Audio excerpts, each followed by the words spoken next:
Selamat sore untuk kita semua. Kita masuk pertemuan hari ini ke 12 mata kuliah hukum adat. Materi hari ini kita membahas masalah hukum hutang piutang dalam hukum adat ya. Apa maksud dari hukum hutang piutang ini? Jadi dalam hukum adat ini masalah hutang piutang itu ada pengaturan tersendiri yang disebut dengan hukum perhutangan. Ya. Jadi apa itu hukum perhutangan? Yaitu keseluruhan hukum yang mengatur hak atas barang-barang selain tanah, perpindahan hak itu, dan hukum yang mengatur jasa-jasa. Ya, jadi dalam hukum adat pun ya, kita bilang hukum adat ini berarti bukan hukum baru, tapi hukum yang sudah ada sejak zaman dahulu kala, sejak pertama kali adat itu ada di tanah Indonesia. Ya, jadi sejak pertama kali adat ada di tanah Indonesia, hukum-hukum adat itu sudah berlaku. Ada beberapa yang memang sudah tidak dibolehkan lagi, seperti hukuman mati dalam hukum adat itu sudah diambil alih oleh hukum negara dan semisal seperti itu. Ya, jadi hukum hutang piutang dalam hukum adat ini diatur oleh negara dalam KUH Perdata atau BW atau Burgerlijk Wetboek. Yaitu segala sesuatu yang berkaitan dengan hak milik. Ya. Jadi hutang piutang itu berkaitan dengan hak milik. Hak milik kita ataupun hak milik orang lain yang kita pinjam. Ya. Itu hutang piutang. Jadi intinya hutang piutang itu adanya hak milik dari salah satu pihak.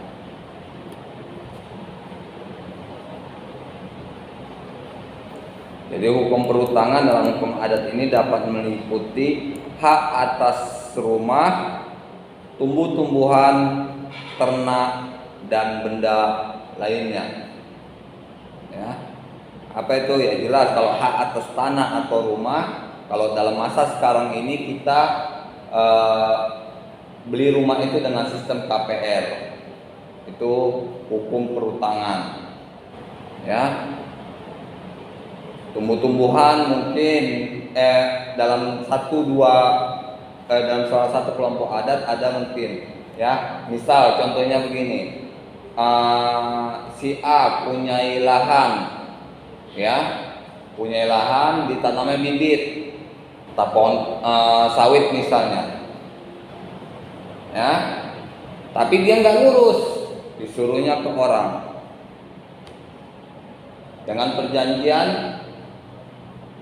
Jika berbuah sawitnya, bagi si penjaga berapa? Ya, jadi bukan digaji. Begitu juga ternak. Ya, kalau ternak, kalau memelihara ternak biasanya itu kalau yang di desa-desa itu nggak digaji. Seperti kita punya sapi, ya. Kita punya lembu, kita nggak ngurusnya, kita suruh orang ngangon. Ya, ngangon itu berarti dia yang ngurusnya, dia yang ngasih makannya, minumnya, dia yang melihara semua. Kita hanya ngontrol mungkin seminggu sekali, sebulan sekali, seperti itu. Ya, ada memang yang dibayar. Misal dibayar dia minta 500.000 sebulan untuk memperhatikan ternaknya. Ya, ada juga yang kalau dalam di desa-desa di Jawa itu nggak dibayar, dia disuruh jaga ternak, ngangon ternaknya, tapi ini nggak dikasih biaya bulanannya. Yang ada nanti kalau misalnya ya ternaknya melahirkan, jika anaknya satu untuk si penjaga, bukan untuk si yang punya ternak. Ya. Jika anaknya 2, bagi rata. Jika anaknya 3, si penjaga 2, yang punya ternak 1. Itu kalau kita nggak bayar upah si pengangon. Tapi kalau kita bayar upah si pengangon, ya, kalau anaknya 1 untuk kita, untuk si punya ternak. Kalau anaknya 2, tetap bagi 2. Begitu juga seterusnya, 3 tetap ke kita, yang 2-nya ke kita, 1 untuk si pengangon. Ya, jadi terserah. Kalau kalian nanti misalnya punya ternak, kalian mau nyuruh orang untuk ngangonkannya, kalian mau bayar atau tidak, terserah. Ada juga misalnya kalau udah kalian bayar dia bulanan, dia nggak dapat lagi hasil ternaknya dengan perjanjian di awal, ya. Tapi kalau nggak kalian sebutkan perjanjian di awal bahwa si A, kamu jaga ternak saya, sebulan saya gaji 500.000. Tapi nggak kita bilang apa-apa, cuma sampai segitu. Oke Pak, itu berarti dia punya hak atas anak nanti dikasih ternaknya ini melahirkan. Tapi kalau kita mau anaknya sama kita semua, kita bilang di awal, kau jaga ternakku, kau gaji misalnya 700 sebulan, tapi kau nggak berhak apapun atas ternakku. Baik ternak yang sekarang nanti saat ku jual kau nggak dapat apa-apa, atau nanti jika dia punya anak juga kau tidak dapat. Ya. Yang kedua ada perbuatan kredit, tolong menolong bersama, timbal balik, dan tolong menolong khusus. Ya. Jadi perbuatan kredit, tolong menolong, timbal balik itu sudah ada pengaturannya.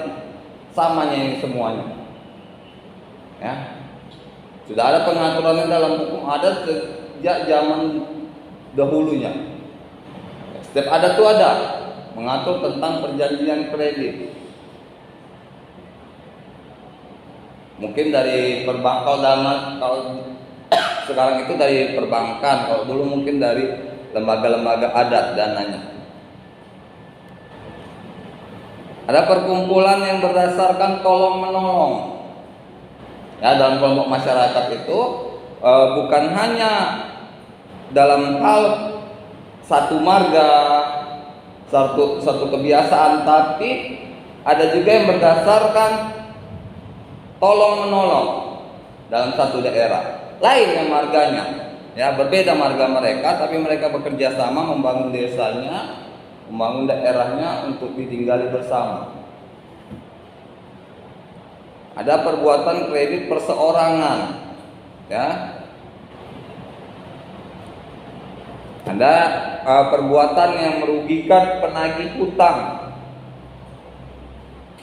juga alat pengikat dan tanda-tanda yang kelihatan. Jadi dalam hal ada perbuatan yang merugikan penagih hutang, kalau dalam kelompok adat, jadi ketua adat, pengurus adat pasti akan ikut campur dalam menyelesaikannya. Ya, makanya kalau kita kredit, alamat kita masih di kelompok adat, ya, alamat KTP kalian masih di kelompok adat, maka secara nggak langsung nanti kalau kalian bermasalah, pihak kreditnya akan minta tolong dengan ketua adat. Ya, kalau dia bergerak sendiri pasti akan diserang oleh kelompok adat. Maka dia minta tolong ketua adat. Biasanya ketua adat akan mendukung dia, karena apa? Dia nggak mau buat malu. Ya, warga adatnya banyak masalah di luar. Ya.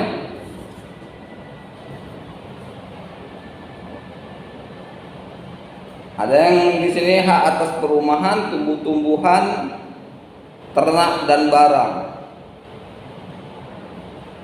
Ya. Jadi di dalam hukum adat ini juga ada transaksi tentang pekarangan. Ya. Misal contoh. Nah, contoh seperti ini, kalian nanam pohon pisang. Nanam pohon pisang berbatasan dengan tanah sibi. Ya. tiba-tiba tunasnya tumbuh di tanah si B, maka itu menjadi punya si B, bukan punya kalian lagi. Kalau dalam hukum tanah, karena dia tumbuhnya suburnya di tanah si B.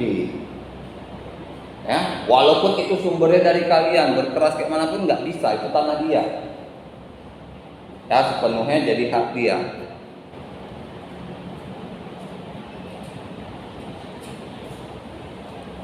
Ya, karena biasanya hak milik atas tumbuhan itu berkaitan langsung dengan hak milik atas tanah, pasti berkaitan. Ya, jadi kalau udah punya macam kita aja lah beli tanah, ya kan? Beli tanah misalnya sepeta, ada pohon mangga situ. Pasti kita tanya, Bu, itu pohon mangga termasuk tanah ini apa bukan? Iya, berarti itu hak kita. Kalau katanya tidak, berarti sampai mana batas tanah saya? Nah, harus jelas. Karena memang kalau iya, itu hak kita.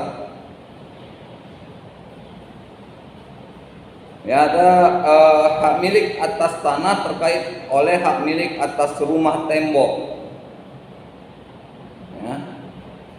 Jadi kalau rumah tembok yang berdiri di atas tanah itu otomatis menjadi hak milik bagi si pemilik tanah. Ya, mana contohnya? Contoh ya, kalian ketemu tanah, atau di daerah mana kan, di pinggiran kota yang udah dekat ke desa ada tanah kosong, kalian bangun rumah. Ya, nggak tahunya tanah itu punya sertifikat, ada tuannya. Ya, dengan dituntutnya kalian, nanti dituntutnya kalian ke pengadilan, kalian diusir dari rumah kalian. Rumahnya itu otomatis untuk dia, karena dia yang punya surat rumah.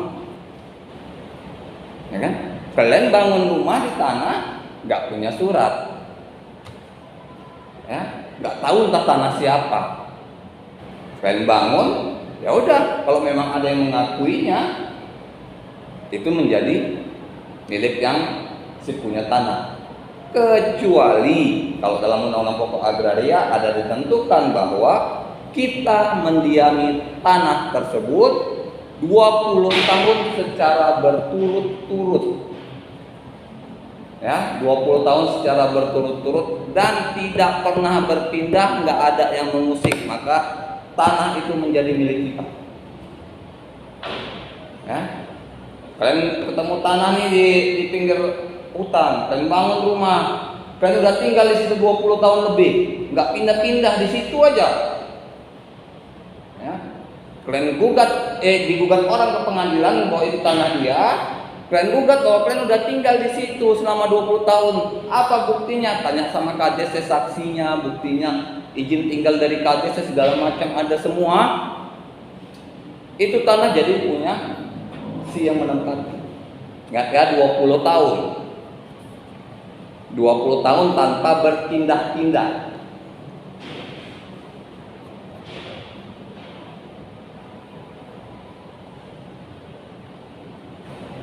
Ya, tanah sudah pasti termasuk dalam benda tetap. Ya, benda tidak bergerak. Ya, kalau ternak dan benda-benda itu termasuk benda yang bergerak. Rumah bambu atau rumah kayu yang dapat dipindahkan. Kalau ada rumah-rumah yang di desa-desa ada tuh, ada yang rumah dapat dipindahkan, itu termasuk dalam benda yang bergerak. Tapi kalau rumah bangunan permanen itu rumah tidak bergerak. Tolong menolong dalam hukum adat ada tolong menolong timbal balik. Ya, itu adalah perbuatan seseorang karena sadarnya memberikan sesuatu kepada orang lain untuk membalas budi. Karena ia merasa berhutang budi kepada seseorang. Ada tolong menolong bersama, yaitu perbuatan anggota masyarakat yang bersama-sama melakukan sesuatu untuk kepentingan bersama. Ya, membersihkan selokan, membangun rumah ibadah, ya seperti itu, bersama-sama untuk kepentingan bersama. Ada tolong menolong khusus, perbuatan kerjasama antar golongan masyarakat tertentu saja. Ya, misalnya rumah yang terdampak bencana, roboh rumahnya, jadi masing-masing warga sekitar gotong royong membangun rumah baru.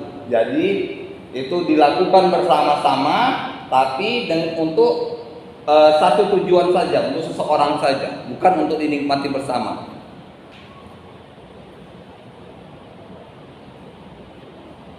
Ya.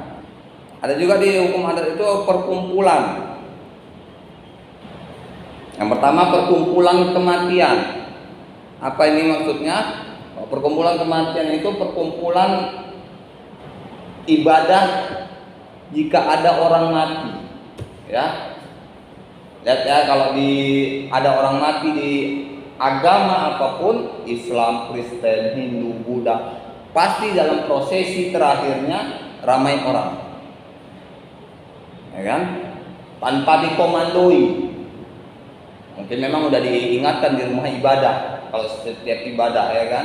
Tapi tanpa dikomandoi, kan nggak ada. Kalau orang meninggal, misalnya umat gereja, pendeta yang nyuruh, nggak datang kau ke rumah si Anu, meninggal bapaknya tuh, kan nggak ada, ya kan? Kesadaran sendiri sampai mungkin 3 hari sampai ke pemakamannya pun kita mungkin datang. Ya. Ada syarikat atau jula-jula, ini di Jakarta dan Minangkabau. Ada sebutannya di Subak di Bali, Mapalus di Minahasa, dan kalau secara umumnya ada disebut dengan koperasi. Ya, koperasi ini balik dari hukum adat. Nanti ada kredit perseorangan. Yang pertama tanggung menanggung. Ya, tanggung menanggung berarti antara satu orang dengan orang lain sama-sama menanggungnya atas suatu perjanjian yang terjadi dengan alasan atau dasar adanya kesamaan kepentingan. Ada juga jaminan atau bor. Ya, ini terjadi jika orang ketiga yang berani menanggung perjanjian tersebut mau mengambil jaminannya. Ada kempitan. Ini semacam perjanjian dengan komisi yang terdapat di Jawa. Yang keempat ada ngeber. Transaksi ini jumpai Jawa Barat serta merupakan transaksi menjualkan barang orang lain dengan ketentuan yang berlaku. Ada ijon atau ijoan. Perbuatan sering dilakukan di desa-desa, yaitu penjualan tanaman padi yang masih muda. Ya, jadi kalau di desa-desa itu ada aturan-aturan yang hanya berlaku di desa-desa tersebut, nggak berlaku secara nasional. Garanan atau manggara anak, ini di Minahasa. Apa itu? Pihak pertama mewajibkan diri untuk memelihara pihak kedua pada waktu hidupnya dan mengatur harta bendanya. Ini berarti hak asuh kalau dalam bahasa kita. Ada makidang raga, yaitu perbuatan meletakkan apapun, mengikatkan diri sendiri beserta harta kekayaannya di bawah asuhan orang lain. Kita yang meletakkan diri sebagai asuhan orang lain. Kalau tadi adopsi, kita yang meletakkan diri. Kalau yang ini sekarang kita yang meletakkan diri. Kalau adopsi kan berarti orang tua yang mengambil kita. Kalau ini kita yang meletakkan dirinya. Namanya makidang raga.